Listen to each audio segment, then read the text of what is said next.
ETF index mutual funds నేర్చుకుని stock మార్కెట్లో రాణించాలనుకుంటున్నారా? వెంటనే ఈ నెంబర్కి కాల్ చేయండి.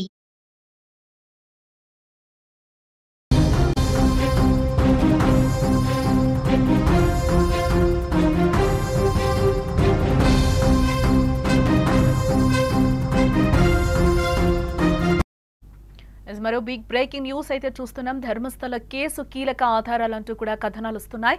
జాకెట్, ఏటీఎం, పాన్ కార్డ్స్ దొరికాయని కూడా వార్తలు వస్తున్నాయి. వెబ్సైట్స్ అలాగే సోషల్ మీడియాలో కూడా కథనాలు హోరెత్తుతున్నాయి. వివరణ ఇవ్వలేదు ఇప్పటి వరకు కూడా అధికారులు. రెండో రోజు తవ్వకాలైతే ఇప్పటికీ కొనసాగాయి. ఇప్పటి వరకు కూడా ఎలాంటి ఆధారాలు కూడా బయటపడలేదు, ఎలాంటి అవశేషాలు కూడా బయటపడలేదు. గత కొన్ని రోజులుగా కర్ణాటకతో పాటు దేశవ్యాప్తంగా కూడా చర్చనీయాంశంగా మారిన ధర్మస్థల మిస్టరీ కేసులో ఏం జరుగుతుందా అని ప్రజలందరూ కూడా ఆసక్తిగా ఎదురు చూస్తున్నారు. గత 2 రోజుల నుంచి కూడా 1995 నుంచి 2014 వరకు పాతిపెట్టిన శవాలను వెలికి తీసేందుకు కూడా తవ్వకాలు జరుపుతున్నారు అక్కడ అధికారులు. విజిల్ బ్లోయర్ ఏదైతే చెప్పాడో, ఏ ప్లేసెస్ అయితే చెప్పారో ఆ ప్లేసెస్ లో కూడా అధికారులు ముమ్మరంగా అక్కడైతే తవ్వకాలు జరుపుతున్నారు. అయితే ప్రస్తుతం జరుగుతున్న తవ్వకాలపై రకరకాల కథనాలు అయితే ప్రస్తుతం సోషల్ మీడియాలో వైరల్ అవుతున్నాయి. రెండో రోజు తవ్వకాల్లో కూడా జాకెట్, ఏటీఎం అలాగే పాన్ కార్డులు బయటపడ్డాయి అంటూ కూడా కొన్ని కన్నడ వెబ్సైట్లు సోషల్ మీడియాలో వార్తలు వస్తున్నాయి. అంతేకాదు ఈ ఆధారాలు ధర్మస్థల మిస్టరీ కేసులో పెద్ద మలుపు, అంతు చిక్కని మిస్టరీని ఛేదించేందుకు ఇవి బలమైన ఆధారాలు అంటూ కూడా ప్రత్యేక కథనాలు అయితే ప్రస్తుతం చక్కర్లు కొడుతున్నాయి.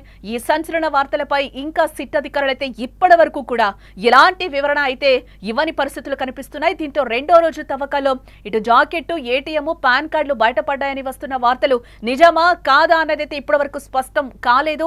ఇప్పటి వరకు అందుకు సంబంధించిన ఎలాంటి ఆధారాలు కూడా లభించలేదు. ఎలాంటి ఆధారాలు లభించలేదు అని కూడా అధికారులు చెప్తున్నారు. వాటికి సంబంధించి ఎటువంటి క్లారిటీ కూడా ఇవ్వని పరిస్థితి కనిపిస్తోంది అధికారులు. అయితే ఇదంతా ఒక న్యాయవాది ఇచ్చిన సమాచారం వల్లనే బయటకు వచ్చినట్లు కూడా తెలుస్తోంది. ధర్మస్థలలో అదృశ్యమైన అనన్య భట్ కేసులో న్యాయవాది మంజునాథ్ తవ్వకాలు జరిపిన మొదటి స్థానంలో 2 ఐడి కార్డులు దొరికాయని చెప్పడంతోనే ఈ విషయం ఒక్కసారిగా కూడా వైరల్ అవుతున్నట్లుగా మనకు తెలుస్తోంది. నిజానికి ఈ మొదటి పాయింట్ లో నిన్ననే ఈ తవ్వకాలు జరిపారు. అయితే ఆ తవ్వకాల్లో ఎలాంటి ఆధారాలు కానీ అవశేషాలు కానీ దొరకలేదని స్పష్టంగా తెలుస్తోంది. దీన్ని బట్టి చూస్తే ఇటు జాకెట్, ఏటీఎం, పాన్ కార్డులు దొరకడం అనేది అవాస్తవమని అర్థమైపోతుంది. ఇక్కడ ప్రస్తుతం ధర్మస్థల ప్రాంగణంలో రెండో రోజు తవ్వకాలు అయితే కొనసాగుతున్నాయి. ఇప్పటి వరకు వరకు అయితే ఇప్పటి వరకు ఎటువంటి అవశేషాలు కానీ అక్కడ ఏవి దొరకలేదని తెలుస్తోంది. ఇప్పటికైతే అక్కడ తవ్వకాలు అయితే ముగించారు అధికారులు. ఎందుకంటే చీకటి పడడం కారణంగా కూడా అక్కడ ఎటువంటి రెస్క్యూ ఆపరేషన్స్ కానీ ఎటువంటి తవ్వకాలు కూడా చేయలేం కాబట్టి ఇప్పటికైతే ముగించడం జరిగింది. రెండో రోజు కూడా నేత్రావతి నది ఒడ్డున అస్థిపంజరాల కోసం భారీ తవ్వకాల ఆపరేషన్ కొనసాగింది. ఈ రోజు ఉదయం నుంచి కూడా సిట్టు బృందం దట్టమైన అడవిలో కీలక ఆధారాల కోసం తీవ్రంగా శ్రమించింది. నిన్న సాధారణ ప్రాంతంలో తవ్వకాలు జరుపుతూ ఉండడంతో 12 మంది కూలీలు మాత్రమే అక్కడికి తీసుకెళ్లారు. ఈ రోజు ఒకేసారి 3 ప్రాంతాల్లో తవ్వకాలు చేపట్టినట్లుగా కూడా మనకి తెలుస్తోంది. పనులను వేగవంతం చేయడానికి అధికారులు కూలీల సంఖ్యను కూడా పెంచారు. ఈ రోజు జరుగుతున్న ఈ తవ్వకాల్లో ఇప్పటి వరకు కూడా ఎలాంటి మృతదేహాలు కానీ, మానవ అవశేషాలు కానీ లేదా ఇతర కీలక వస్తువులు కానీ దొరకలేదని సిట్ అధికారులు అయితే స్పష్టం చేశారు. దర్యాప్తు బృందం కూడా చాలా జాగ్రత్తగా శాస్త్రీయ పద్ధతుల్లో తవ్వకాలు అయితే నిర్వహిస్తోంది. ఈ తవ్వకాల్లో చిన్న ఆధారం దొరికినా కూడా అది కేసును పరిష్కరించడంలో ఒక కీలక మలుపు అవుతుందని కూడా అధికారులతో పాటు అందరూ భావిస్తున్నారు. ఈ ధర్మస్థల మిస్టరీ కేసు చాలా సున్నితమైంది. ప్రజల భావోద్వేగాలు దీంతో ముడిపడి ఉన్నాయి.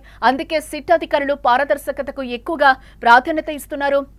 ఇదే నేపథ్యంలో అక్కడ ప్రజలు కూడా ధర్మస్థల ప్లేస్ లో కూడా చాలా వరకు ఈగర్గా వెయిట్ చేస్తున్నారు. అక్కడ తవ్వకాలు జరుపుతున్నా కూడా కొంచెం వరకు అక్కడ ప్రజల్ని కంట్రోల్ చేయడం కూడా అధికారులకు ఇబ్బంది అవుతుంది అని కూడా చెప్తున్నారు. అక్కడ తవ్వకాలు జరిగితే ఏమైనా అవశేషాలు దొరుకుతాయా అని కూడా ప్రజలు ఎదురు చూస్తున్నారు.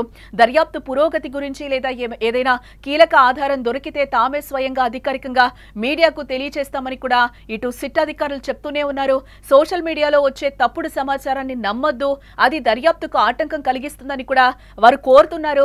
మొత్తానికి రెండో రోజు తవ్వకాల్లో దొరికాయని వచ్చిన సంచలన వార్తలన్నీ కూడా కేవలం పుకార్లే అని కూడా తేలిపోయింది. ప్రస్తుతం ధర్మస్థల తవ్వకాల్లో ఇప్పటి వరకు కూడా ఇలాంటి కీలక ఆధారాలు లభించలేదని కూడా అధికారులు చెప్తున్నారు.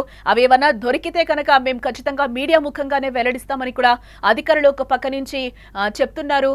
దర్యాప్తు ఇంకా ముమ్మరంగా కొనసాగుతుంది, ఇంకా చేస్తామని కూడా వాళ్ళు చెప్తున్నారు.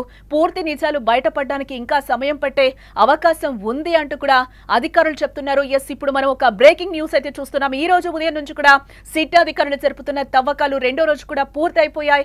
ఈ రోజు తవ్వకాల్లో కూడా ఎలాంటి ఆధారాలు ప్రస్తుతం దొరకలేదని కూడా తెలుస్తోంది. ప్రస్తుతానికి వందలాది మృతదేహాలను తానే పాతి పెట్టానని చెప్పిన వ్యక్తి చూపించిన ప్రదేశాల్లో మొదటి 5 ప్రదేశాల్లో తవ్వకాలు ఇప్పటికైతే యాజ్ ఆఫ్ నౌ పూర్తయిపోయాయని కూడా మనకి తెలుస్తోంది. బ్రేకింగ్ న్యూస్ లో నిన్న 1, 2, 3 ప్రాంతాల్లో తవ్వకాలు జరిపారు. ఈ రోజు 4, 5 ప్రాంతాల్లో తవ్వకాలు జరిపారు. అయితే ఈ 2 రోజుల్లో జరిపిన తవ్వకాల్లో ఎలాంటి ఆధారాలు దొరకలేదని కూడా తెలుస్తోంది. ఈ కేసుపై మరిన్ని అప్డేట్స్ కోసం సుమన్ టీవీ డిజిటల్ లైవ్ ఛానల్లో చూస్తూనే ఉండండి.